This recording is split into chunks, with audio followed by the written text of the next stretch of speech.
Welcome to Rafik. In today's video I am going to show you how we can install the latest version of MySQL server in our Windows computer.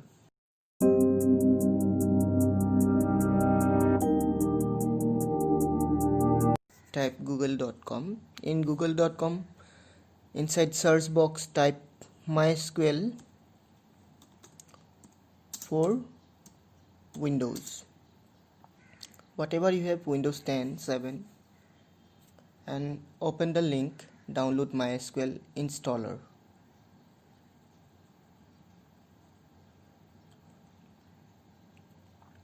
So here you will get two links. Windows,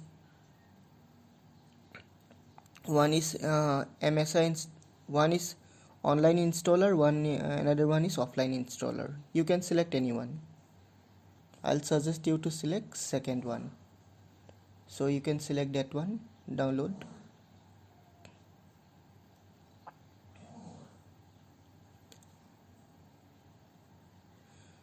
Select no thanks, just start my download.